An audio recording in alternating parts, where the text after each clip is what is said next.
We live in a busy world.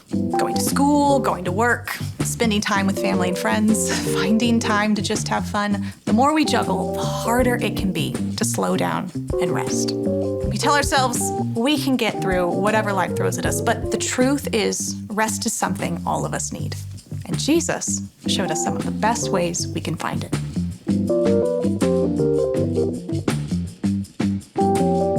When was the last time you felt fully rested? Unless I caught you on vacation, I'm willing to bet that you wish you had more rest than what you're getting. And God, He understands the importance of rest. At the beginning of the second chapter in the entire Bible, God took time to rest after, creating the entire universe. By the seventh day, God had finished the work He had been doing. So on the seventh day, He rested from all His work. Then God blessed the seventh day and made it holy, because on it He rested from all the work of creating that He had done. What are these verses trying to tell us? Did the all-powerful creator of the entire universe really need a nap? What about passages like Isaiah 40 that say that God never grows tired or weary? God choosing to rest on the seventh day probably wasn't about Him personally needing rest. Instead, His choice was about us. He was showing us, by example, how good it is to rest. Now, this isn't the only time the topic of rest comes up in the Old Testament. When God gave the law to Moses and his people, rest was so important, He included it there too. He said, "Remember to observe the Sabbath day by keeping it holy. You have 6 days each week for your ordinary work, but the seventh day is a Sabbath day of rest dedicated to the Lord your God. On that day, no one in your household may do any work. That includes you, your sons and daughters, your male and female servants, your livestock, and any foreigners living among you. For in 6 days the Lord made the heavens, the earth, the sea, and everything in them, but on the seventh day He rested. And that is why the Lord blessed the Sabbath day and set it apart as holy." In these verses, God makes it clear that rest isn't a luxury for the wealthy and powerful. Rest is for every person. And God didn't stop there. There weren't just Sabbath days, but Sabbath years too. These years were for the land, times of peace, when the fields were able to rest from their previous 6 years of work. In God's eyes, rest isn't just for people, it's for all of creation. So, that's the Old Testament. In the New Testament, we see Jesus practice Sabbath and rest several times. He would go to the synagogue to worship with His family and friends. He would also take breaks from teaching and retreat to the wilderness.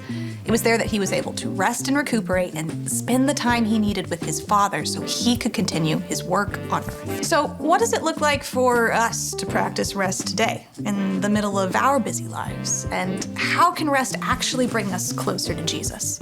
Well, here are 3 spiritual practices that can help. The first is Sabbath. If the idea of Sabbath is new to you, that's okay. All Sabbath means is choosing one day to rest instead of work. How you practice Sabbath might look different from the way someone else practices Sabbath, but the point is the same. It's all about letting go of doing in exchange for being.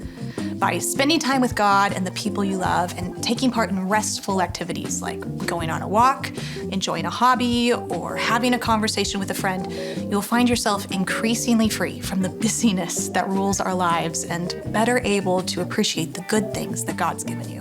The second is slowing. If Sabbath isn't enough to push back against the busyness in your life, slowing might be the practice you need. Practicing slowing looks like taking part in activities that force you to slow down during your day. This could look like choosing to drive or walk or eat more slowly. Like seriously, you could finish chewing the food in your mouth before you take another bite.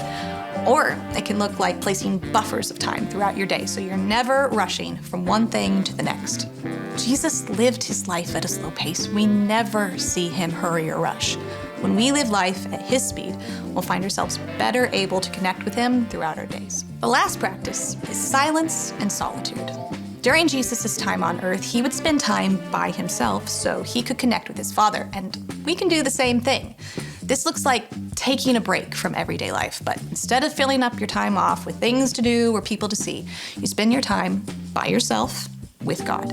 This time can last a few hours or several days, depending on what works best for you and your season of life. And while you're by yourself, spend some of that time sitting or walking with God in silence.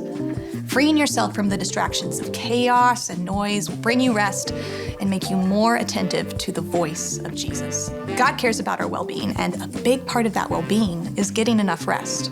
Finding it isn't always easy, but when we make rest a priority, you'll find ourselves better prepared for life and more aware of God's closeness to us. Want to learn more about spiritual practices? Just click this link here.